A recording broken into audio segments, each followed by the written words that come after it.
সমষ্টিটোৰ বহু যুৱক যুৱতী ওলাই আহিল বাইক ৰেলীত অংশ ল'লে আৰু সাইড বাই সাইড অন্যান্য ধৰণেৰে বিভিন্ন ঠাইত নিৰ্বাচনী সভাবিলাকো হৈ আছে চুবাই আৰু যোৱা দিনকেইটাত ইয়াত অসমৰ মাননীয় মুখ্যমন্ত্ৰীকে ধৰি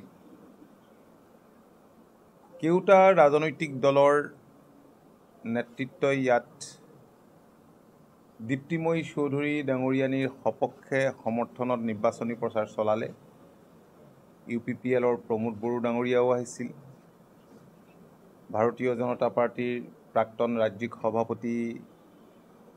সতীৰ্থ মন্ত্ৰী ৰঞ্জিত দাস ডাঙৰীয়া ইয়াত থাকি লৈ দিনে নিশাই প্ৰচাৰ চলাইছে আমাৰ সতীৰ্থ দলৰ বিভিন্ন দায়িত্বত থকা ভূপেন্দ্ৰ ডাঙৰীয়া লাগিয়ে আছে অপূৰ্ব ভট্টাচাৰ্য ডাঙৰীয়া ধৰ্মেশ্বৰ ৰয় সমন্বিতাৰী বহুতো আমাৰ জ্যোতিষ দাস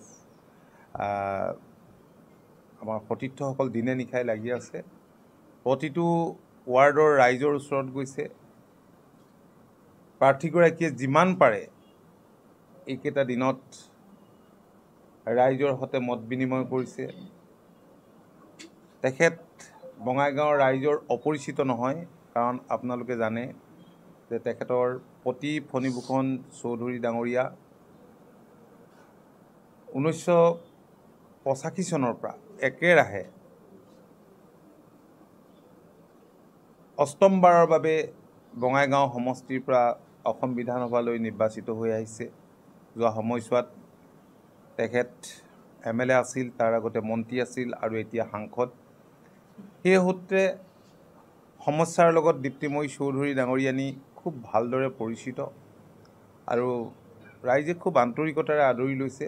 আমিও খুব ভাল পাইছোঁ UPPLৰ কৰ্মকৰ্তাসকলে ভাৰতীয় জনতা পাৰ্টিৰ কৰ্মকৰ্তাসকলে আৰু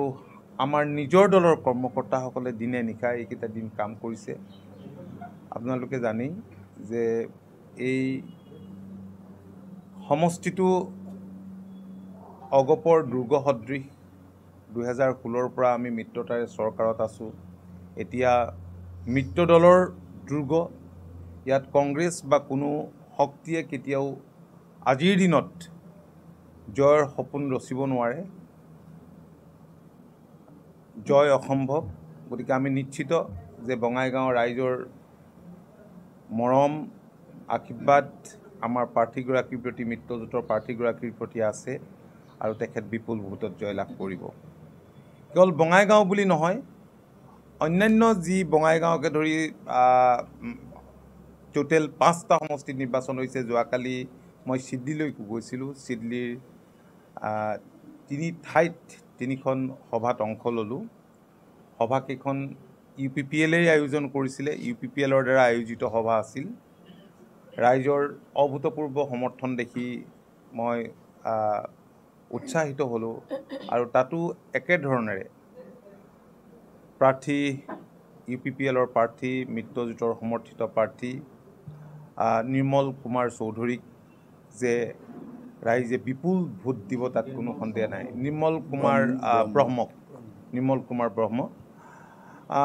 ইয়াৰ উপৰিও বাকী ধলাই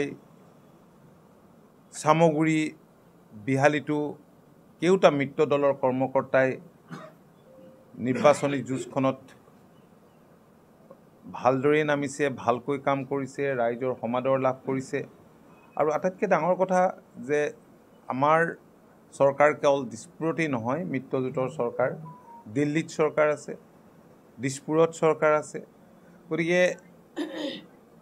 এই ডাবল ইঞ্জিন চৰকাৰে কাৰণ এইটো 5 বছৰীয়া কাৰ্যকালৰে এটা অংশ এই ডাবল ইঞ্জিন চৰকাৰে এইকেইটা দিনত যিদৰে উন্নয়নৰ বাবে আৰম্ভণিৰ পৰাই কাম কৰিছে ইয়াৰ ধাৰাবাহিকতাটো অক্ষুণ্ণ ৰাখিব আৰু ৰাইজেও ৰাজনৈতিকভাৱে যথেষ্ট সচেতন বিশেষকৈ বঙাইগাঁৱৰ ৰাইজ ৰাজনৈতিকভাৱে খুবেই সচেতন কাৰণ কোনোদিনেই দুৰ্নীতিগ্ৰস্ত ভ্ৰষ্টাচাৰী কংগ্ৰেছক বঙাইগাঁৱৰ ৰাইজে প্ৰশ্ৰয় দিয়া নাই আমি মনত পৰা দিনৰে পৰা প্ৰশ্ৰয় দিয়া নাই বঙাইগাঁৱৰ ৰাইজ ৰাজনৈতিকভাৱে সচেতন আমি ভাবোঁ যে সেই সচেতনতাৰ প্ৰতিফলন ঘটিব আৰু এই বাই ইলেকশ্যনত বাকী সমষ্টিকেইটাতো কাৰণ ৰাইজে জানে যে কাক ভোট দিলে অঞ্চলৰ উন্নয়ন হ'ব গতিকে ৰাইজে নিজৰ মূল্যৱান ভোটটো কেতিয়াও অপচয় নকৰে গতিকে নিশ্চিতভাৱে আহি থকা যি নিৰ্বাচন 13 তাৰিখৰ নিৰ্বাচনত মিত্ৰজোঁটৰ আটাইকেইগৰাকী প্ৰাৰ্থীয়ে আমি জয়লাভ কৰিব বুলি আশাবাদী আৰু আমি বিনম্ৰতাৰে কেউটা সমষ্টিৰ ৰাইজলৈ বঙাইগাঁওবাসী ৰাইজক মই ধন্যবাদ আৰু কৃতজ্ঞতাহে জনাইছোঁ মই ভাবোঁ যে ইয়াৰ ৰাইজক বঙাইগাঁৱৰ ৰাইজক আৰু নতুনকৈ ক'বলগীয়া একো নাই বঙাইগাঁৱৰ ৰাইজে পূৰ্বৰ দৰেই আমালৈ যিদৰে সহযোগিতাৰ হাত আগবঢ়াইছে সমৰ্থন জনাইছে একেই সমৰ্থন নিশ্চয় জনাব আৰু বাকী সমষ্টিকেইটাতো আমাৰ প্ৰাৰ্থীসকলৰ প্ৰতি সমৰ্থন থাকিব যিকোনো খবৰৰ বাবে যোগাযোগ কৰক 7099017330 অথবা 7099017330